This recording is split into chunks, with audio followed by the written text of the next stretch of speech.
Pencil मेरी है। नहीं, मेरी है। तुम झूठ बोल रहे हो। ये पेंसिल मेरी है। मैं क्यों झूठ बोलूं? तुम झूठ बोल रही हो। मुझे मेरी पेंसिल वापस दे दो। पर ये मेरी पेंसिल है। अब क्या हुआ? तुम दोनों किस चीज को लेकर झगड़ रहे हो? दादी माँ, ये पेंसिल मेरी है। नहीं दादी माँ, ये पेंसिल मेरी है। मुझे दिखाओ, मैं तुम्हें बताती हूँ ये पेंसिल किसकी है। ये पेंसिल मधुरा की है। हाँ, मेरी पेंसिल। लेकिन मेरी पेंसिल भी ऐसी ही थी दादी। मुझे पता है हर्ष, लेकिन ये पेंसिल मधुरा की है। कैसे दादी? आपको कैसे पता कि ये पेंसिल मधुरा की है? मधुरा लिखते लिखते पेंसिल मुंह में डालती है तो उसके दांतों के निशान पेंसिल पे गड़ जाते हैं। ये देखो, यहाँ निशान है। हाँ है। और हर्ष, शायद तुम्हारी पेंसिल कहीं खो गई हो। मैं तुम्हें नई पेंसिल देती हूँ। ठीक है दादी। दादी, आप तो बहुत होशियार हैं। आपने झट से पेंसिल पहचान ली। वो तो मैं हूँ, लेकिन गौतम बुद्ध से होशियार नहीं हूँ। गौतम बुद्ध कौन है? 5वीं शताब्दी में एक बहुत ही सिद्ध पुरुष थे, गौतम बुद्ध। चलो, मैं तुम्हें उन्हीं की एक कहानी सुनाती हूँ। भारत के एक गांव में भरी दोपहर में 2 औरतें झगड़ रही थीं, हेमा और रेखा। तुम मेरा बेटा चोरी करना चाहती हो। ये मेरा बेटा है, तुम इसे चोरी कर रही हो। उल्टा चोर कोतवाल को डांटे। ये मेरा बेटा है। क्या बहन, क्यों झूठ बोल रही हो? मैं झूठ बोल रही हूँ या तुम? मैं अपने बेटे के लिए झूठ क्यों बोलूंगी? इन दोनों का झगड़ा सुन कुछ लोग वहां जमा हो गए। उनमें से एक ने सुझाव दिया, तुम दोनों बच्चे की कसम खाओ। मैं बच्चे की कसम खाती हूँ कि ये मेरा बेटा है। बहन, मेरे मुन्ने की झूठी कसम मत खाओ। ये मेरा मुन्ना है। सभी लोग उलझन में पड़ गए कि आखिर ये बच्चा है किसका। अंत में वो दोनों औरतें बच्चे को लेकर गौतम बुद्ध के पास गई। गौतम बुद्ध अपने ज्ञान पेड़ के नीचे बैठे थे। दोनों ने उन्हें अपनी समस्या बताई। इसका उपाय बहुत सरल है। गौतम बुद्ध उठे और उन्होंने एक लकड़ी की सहायता से दोनों औरतों के बगल से एक बड़ा सा गोला बना दिया। ये क्या है महाराज? ये तुम्हारी समस्या का समाधान है। वो कैसे महाराज? तुम बच्चे का हाथ पकड़ो और तुम पैर, और दोनों बच्चे को अपनी ओर खींचो। तुम दोनों में से जो भी बच्चे को अपनी ओर गोले के बाहर तक खींच पाएगा, इस बच्चे की माँ वही है। गौतम बुद्ध के कहने पर दोनों ने बच्चे को खींचना शुरू किया। कभी हेमा उसे अपनी ओर खींचती तो कभी रेखा। ये सिलसिला कुछ देर तक चलता रहा और बच्चा दर्द के मारे रोने लगा। बच्चे को रोता देख रेखा ने उसके हाथ छोड़ दिए और हेमा बच्चे को गोले के बाहर ले गई।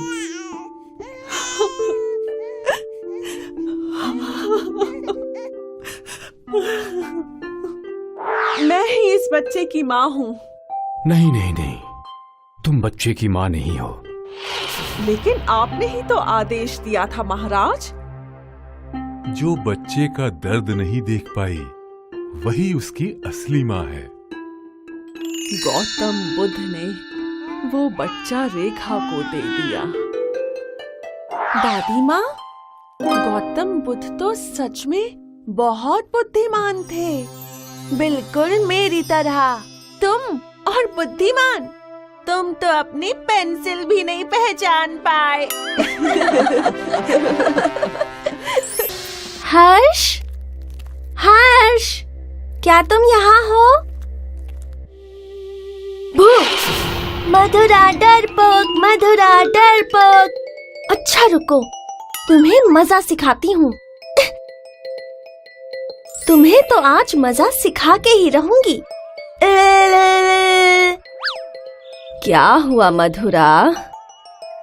रुक जाओ दोनों, रुक जाओ। ये हर्ष का बच्चा मुझे सता रहा है। नहीं दादी, मधुरा डरपोक है। डरपोक? पर क्यों? नहीं दादी, ऐसा कुछ नहीं है। अच्छा, तुम बताओ हर्ष। मैं अंधेरे कमरे में छिपा था और जब मधुरा वहां आई, मैंने उसे डराया। मधुरा डरपोक, मधुरा डरपोक। तो ये बात है। चलो, तुम्हें एक डरावनी कहानी सुनाती हूँ। वाह दादी माँ, भूत की? डरो मत मधुरा, ये कहानी तुम्हारे लिए ही है। एक समय की बात है। किसी गांव में एक भूतिया कुआं था।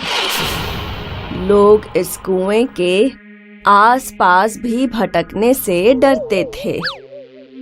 इस कुएं के पास एक बरगद का पेड़ था। इस कुएं की कई डरावनी कहानियां गांव वाले सुनाया करते।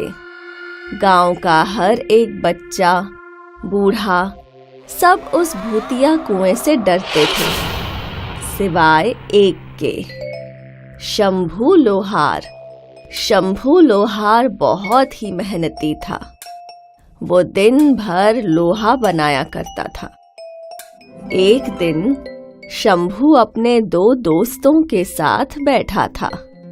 भाई, सुना है उस भूतिया कुएं ने एक और जान ले ली।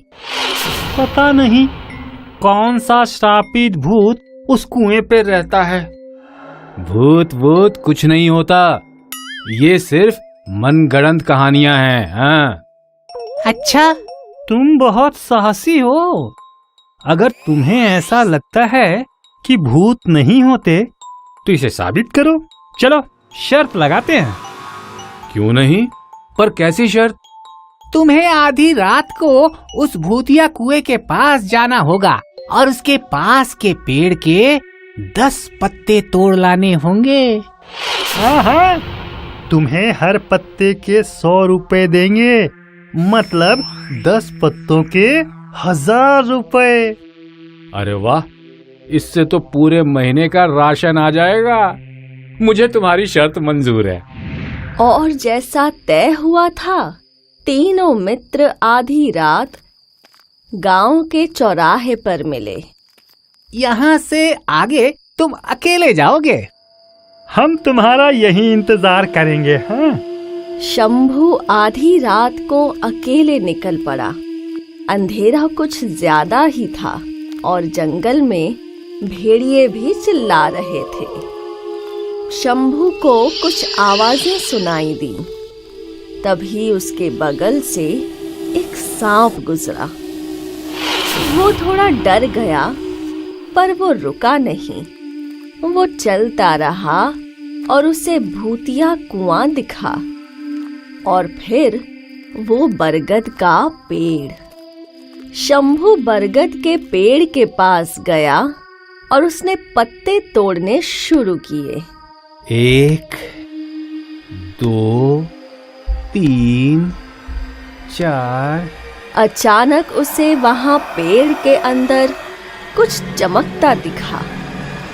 वो डर गया और फिर वो चीज बाहर आई। वो एक उल्लू था। ओह, उल्लू है।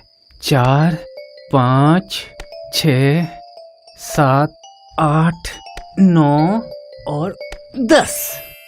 शंभू ने 10 पत्ते तोड़ लिए और वो वापस गांव की ओर लौटने लगा।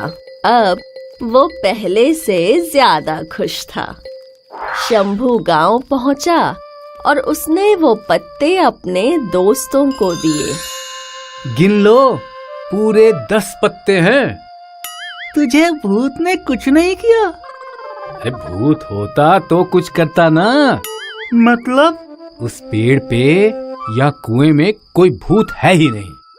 वहां सिर्फ एक डरावना उल्लू रहता है, जिसे देख गांव वाले डर गए और उन्होंने उसे भूत समझ लिया। क्या? एक उल्लू? अब निकालो मेरे 1000 रुपए। हाँ, ये लो। हमारा तो फिजूल में दिवाला निकल गया। भूत वूत कुछ नहीं होता। तो समझी मधुरा, भूत वूत कुछ नहीं होता। हाँ दादी, डर सिर्फ हमारे मन में होता है।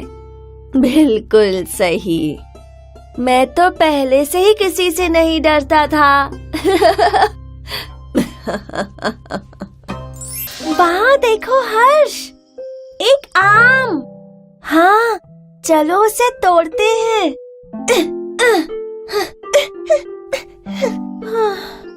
एक आइडिया है, आराम से। मिल गया, मुझे आम मिल गया। लाओ, आम मुझे दो। नहीं, तुम्हें क्यों? क्योंकि ये आम मेरा है। तुम्हारा नहीं, मेरा है। अगर तुम मेरे कंधों पर नहीं चढ़ते तो तुम्हें आम नहीं मिलता। तो ये आम मेरा हुआ। लेकिन मैंने इसे तोड़ा है। नहीं, मैंने कहा ना, मेरा है। मेरा, मेरा, मेरा है। नहीं, मेरा है। तुम दोनों फिर लड़ रहे हो। हर्ष ने मुझ पे चढ़ के ये आम तोड़ा, तो ये मेरा हुआ ना।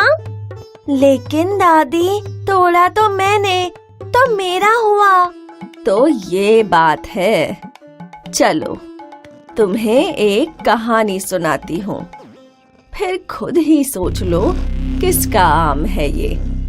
कई सालों पहले एक जंगल से एक अंधा गुजर रहा था। वो यहाँ वहाँ टकरा रहा था।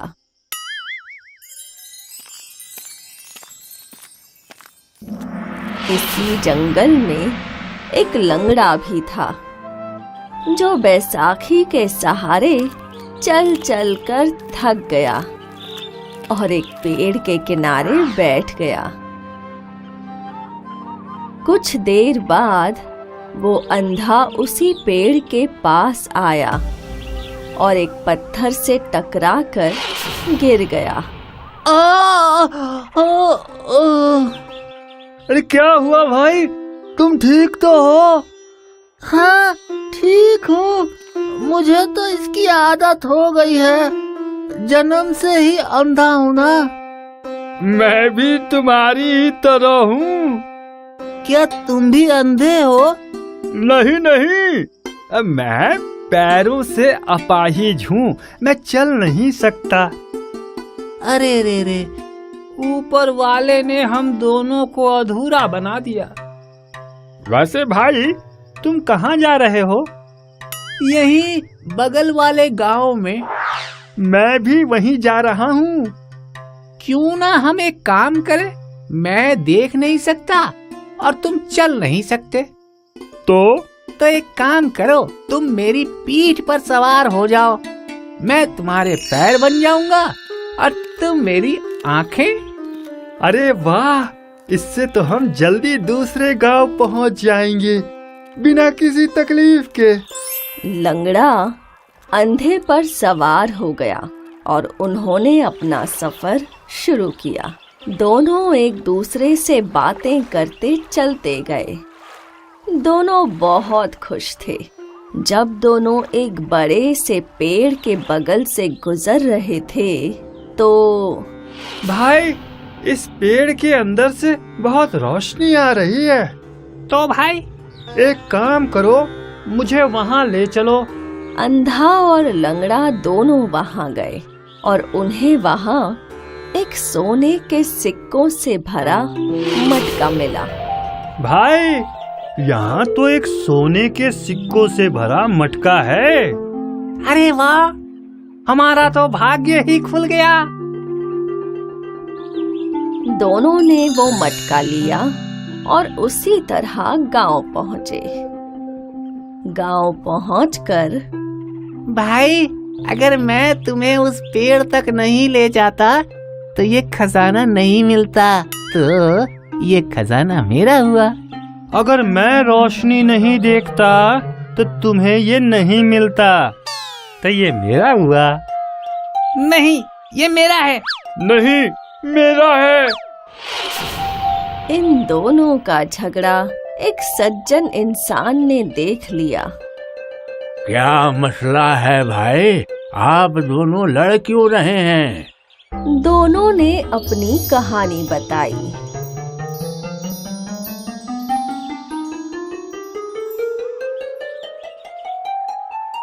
भाई, इसमें लड़ने की क्या बात है?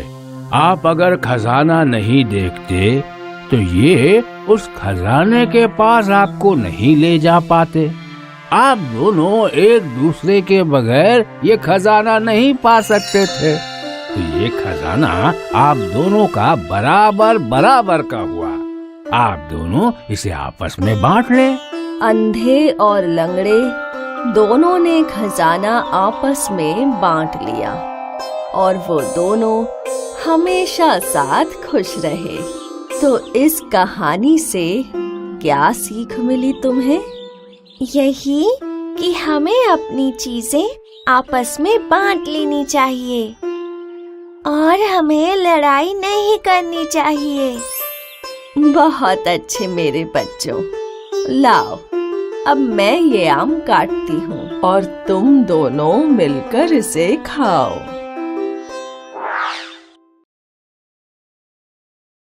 हाय, मैं हूँ शाइनी। अगर आप मुझे ऐसे ही देखना चाहते हैं तो इस वीडियो को जरूर शेयर करें और हाँ, इस चैनल को भी सब्सक्राइब करना ना भूलें। कुकू टीवी। देखते हैं तुम दोनों में से कौन ज्यादा बुद्धिमान है। जो मेरी पहेली सुलझा सके वो बुद्धिमान। पूछिए दादी।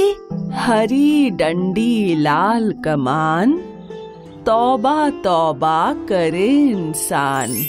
बताओ क्या? हरी डंडी मतलब मटर, लेकिन उसमें कुछ लाल नहीं होता। दादी, मुझे पता है। बोलो। बेरीज, वो लाल होती हैं और उनकी डंडी हरी होती है। नहीं हर्ष, लेकिन मैंने सही तो कहा। तुमने मेरी बात आधी ही सुनी। मेरी पहेली थी हरी डंडी लाल कमान, तौबा तौबा करे इंसान। तौबा तौबा करे इंसान, इसका क्या मतलब? सोचो सोचो, और जो सही जवाब देगा उसे मैं लड्डू खिलाऊंगी। नहीं पता दादी, मुझे भी नहीं पता।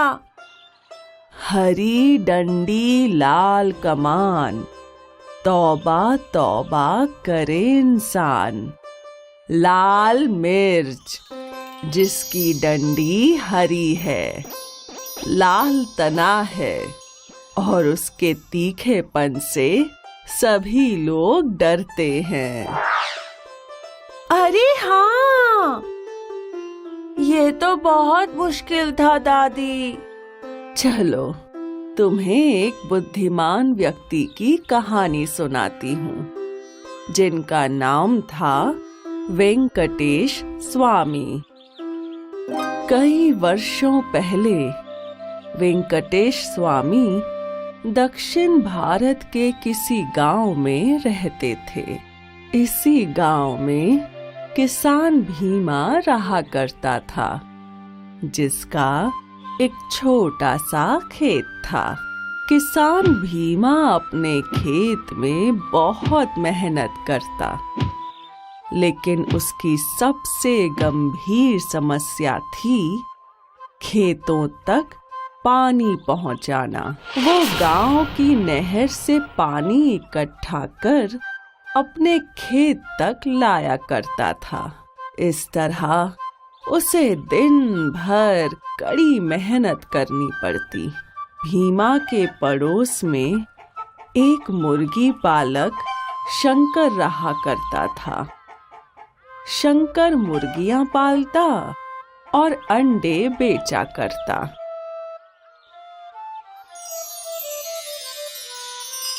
शंकर के पास उसका खुद का कुआं था। एक दिन शंकर भीमा के पास गया। अब भीमा भाई, तुम बहुत मेहनत करके पानी लाते हो। क्या करूं? अगर मैं पानी न लाऊं तो खेती नहीं कर पाऊंगा। मेरे पास तुम्हारी समस्या का समाधान है। समाधान? भाई, तुम तो जानते हो कि मेरे पास कुआं है और मैं मुर्गियों का व्यापार करता हूँ। मुझे कुएं की आवश्यकता नहीं है। मैं इसे तुम्हें बेचना चाहता हूँ। वाह, ये तो बहुत अच्छी बात है। तुम्हें कितने पैसे चाहिए इस कुएं के बदले? 200 सिक्के। ठीक है, मैं अभी लाया। भीमा ने पैसे लाए और शंकर को दे दिए। आज से ये कुआं तुम्हारा हुआ। शुक्रिया शंकर भाई।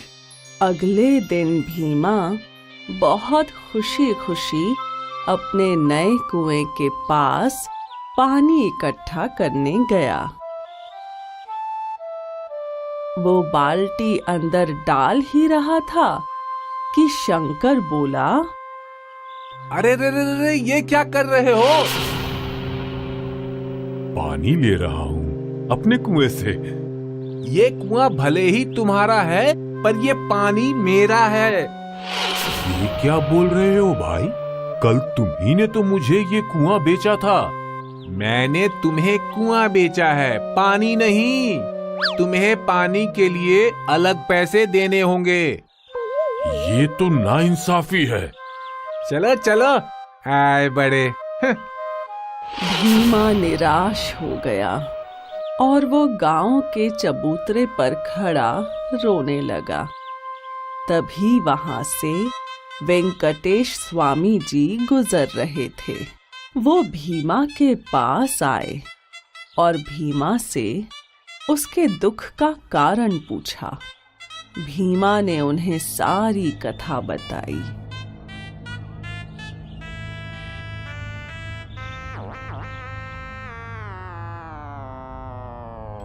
बस इतनी सी बात?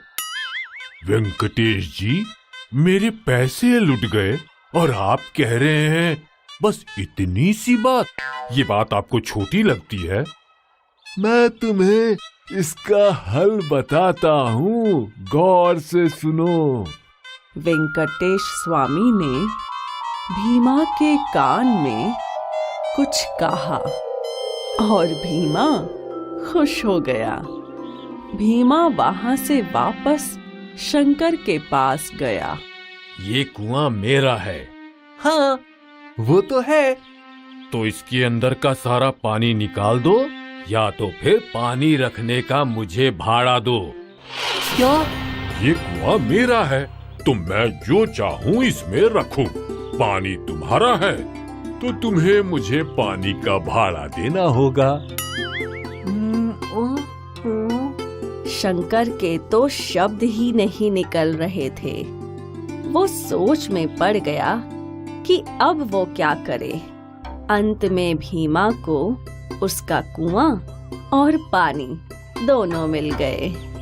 वेंकटेश जी तो सच में बहुत बुद्धिमान हैं, मेरी तरह।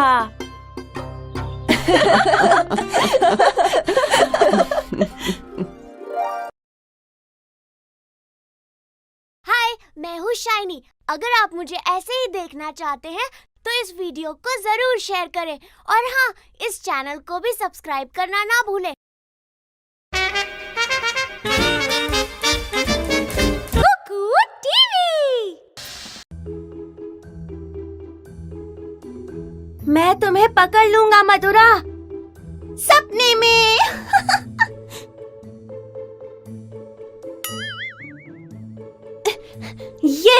ये पकड़ लिया। ये मैं हूँ हर्ष। क्या दादी, आप भी? मधुरा, मधुरा, पकड़ो, पकड़ो मुझे। पकड़ लिया। अब तुम भागो, मैं तुम्हें पकड़ती हूँ। ठीक है, लेकिन चीटिंग मत करना। हाँ, मैं चीटिंग नहीं करती। चलो, मैं आ रही हूँ हर्ष। आओ आओ, मैं यहाँ हूँ। रे वहाँ नहीं, यहाँ। ये क्या है? क्या हुआ मधुरा? वो सिर्फ एक हाथी है। वो हाथी कितना बड़ा है दादी माँ? हाथी तो बड़े ही होते हैं बुद्धू। हाथी के बड़े आकार से तुम डर गई? तुम्हें टूटूमो से कुछ सीखना चाहिए। टूटूमो कौन है दादी?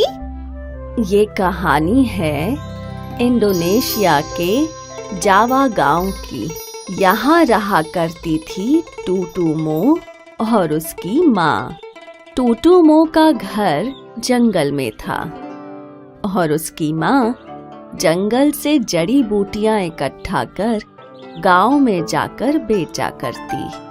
लेकिन इनकी जिंदगी इतनी आसान नहीं थी। इसी जंगल में एक दानव रहा करता था, जिससे टूटूमो की माँ को रोज खाने में दलिया देना पड़ता, वरना वो उसकी बेटी टूटूमो को खा जाएगा। रोज सुबह माँ जंगल से जड़ी बूटियां इकट्ठा करती, फिर घर के बाहर बड़ी सी हांडी में दलिया बनाती और टूटूमो को अलविदा कहकर दूसरे गांव जड़ी बूटियां बेचने जाती। जब सूरज सिर पे आता तो धरती कांपती और वो दानव टूटूमो के घर के बाहर आता। टूटूमो, कहाँ है तू? घर में। टूटूमो, कहाँ है मेरा खाना? हांडी में। अच्छा है। दानव हांडी में रखा हुआ सारा दलिया एक साथ पी जाता और वहां से निकल जाता। जब टूटूमो की माँ वापस घर लौटती तो वो अपनी बेटी के लिए मिठाइयाँ लाती। 1 वर्ष बीत गया और अब माँ को जंगल में ज्यादा जड़ी बूटियाँ नहीं मिलती थी। माँ जो पैसे कमा पाती उसमें सिर्फ दानव के लिए दलिया बन पाता। अब टूटूमो और उसकी माँ भूखी रहने लगी थी। एक दिन टूटूमो की माँ दलिया बनाकर चली गई और टूटूमो को बहुत भूख लगी थी। उससे दलिया की खुशबू सूंघकर रहा नहीं गया और उसने चम्मच से दलिया खाना शुरू किया। देखते ही देखते उसने 1/4 हांडी दलिया का खा लिया, क्योंकि वो कई दिनों से भूखी थी। तभी दानव के पैरों की आहट सुनाई दी और टूटूमो घर की ओर भागी। तू मुंह, कहाँ है तू? घर के अंदर। तू मुंह, कहाँ है मेरा खाना? हांडी में। दानव ने हांडी खोली और देखा कि हांडी पूरी भरी हुई नहीं थी। उसे गुस्सा आ गया और उसने हांडी फोड़ दी।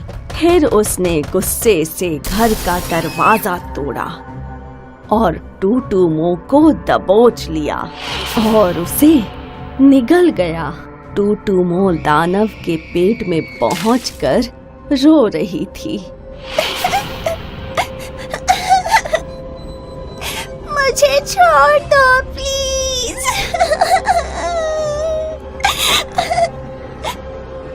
दानव ने उसकी एक ना मानी और जंगल की ओर चलने लगा।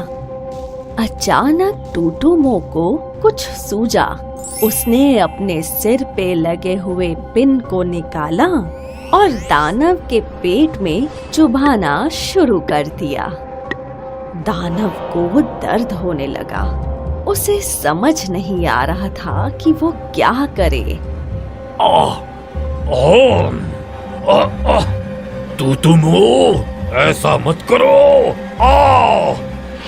टूटूमो नहीं रुकी और दानव ने अपना संतुलन खो दिया।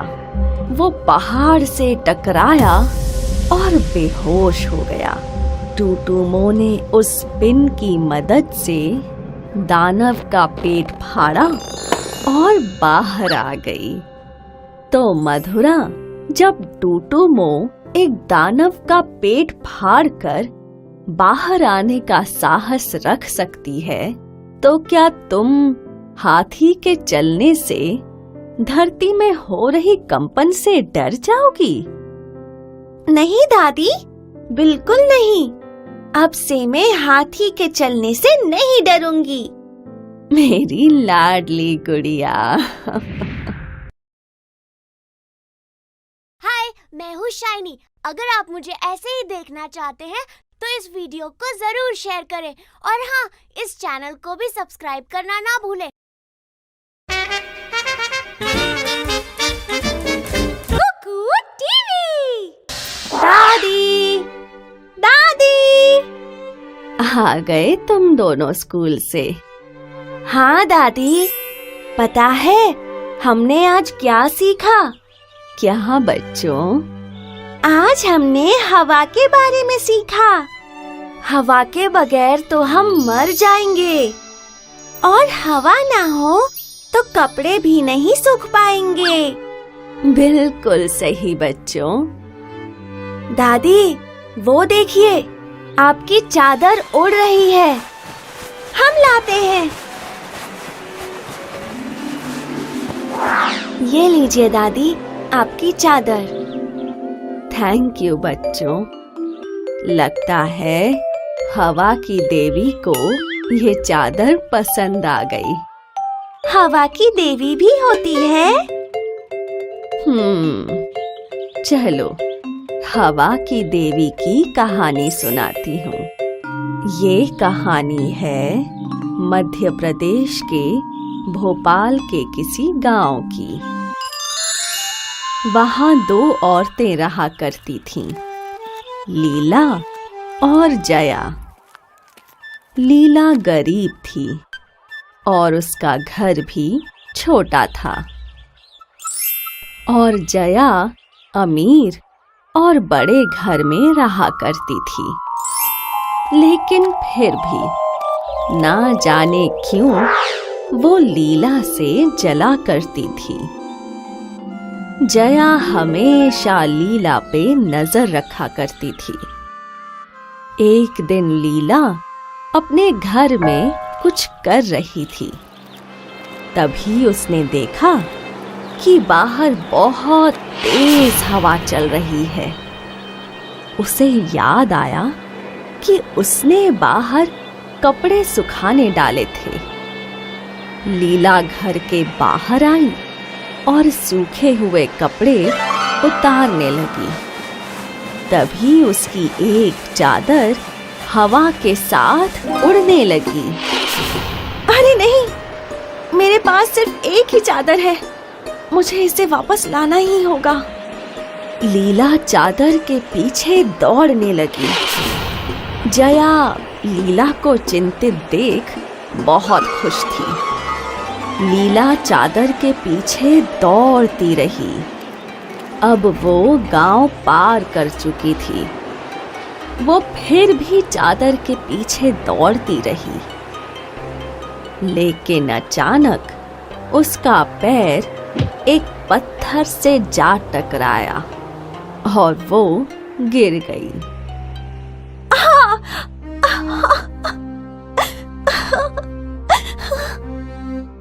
घायल लीला ने हवा की देवी को याद किया। हे हवा की देवी, मेरी मदद कीजिए, मुझे मेरी चादर लौटा दीजिए। हवा की देवी वहां प्रकट हुई। पुत्री, मैं तुम्हें तुम्हारी चादर लौटा दूंगी, लेकिन एक शर्त है। क्या शर्त? हवा की देवी ने जादू से लीला के सामने 3 अलग-अलग आकार के संदूक रख दिए। तुम्हें इन तीनों में से एक संदूक चुनना है, जिसमें तुम्हें लगे कि तुम्हारी चादर हो सकती है। लीला संदूकों के पास गई और उसने सबसे बड़ा संदूक उठाया और फिर उसे जमीन पर रख दिया। फिर लीला ने दूसरा संदूक उठाया और उसे भी जमीन पर रख दिया। आखिर लीला ने सबसे छोटा संदूक उठाया। तुम इसे अपने घर ले जाओ और फिर खोलना। शुक्रिया हवा की देवी। लीला घर की ओर लौट रही थी और जया की नजर लीला के हाथों के संदूक पर थी। लीला ने घर जाकर संदूक खोला और उसके अंदर लीला की चादर और एक सोने की ईंट थी। लीला बहुत खुश हुई, लेकिन जया जलन की आग में जलने लगी। और फिर जया ने खुद अपने हाथों से अपनी चादर उड़ाई।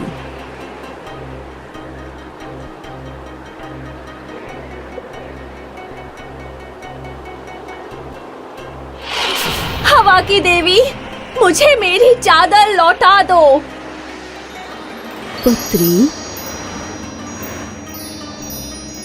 तुम्हें इन तीनों संदूकों में से एक संदूक चुनना होगा, जिसमें तुम्हें लगे कि तुम्हारी चादर हो सकती है। जया ने सबसे बड़ा संदूक उठाया और घर की ओर चलने लगी।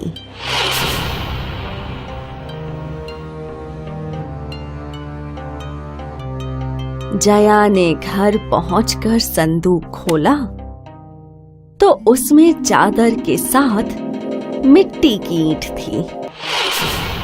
तो बच्चों, इस कहानी से हमें क्या सीख मिलती है? यही कि हमें किसी से ईर्ष्या नहीं करनी चाहिए और लालच भी नहीं करना चाहिए। बहुत खूब बच्चों, तुम दोनों तो बहुत सयाने हो गए हो। हाय, मैं हूँ शाइनी। अगर आप मुझे ऐसे ही देखना चाहते हैं तो इस वीडियो को जरूर शेयर करें और हाँ, इस चैनल को भी सब्सक्राइब करना ना भूलें।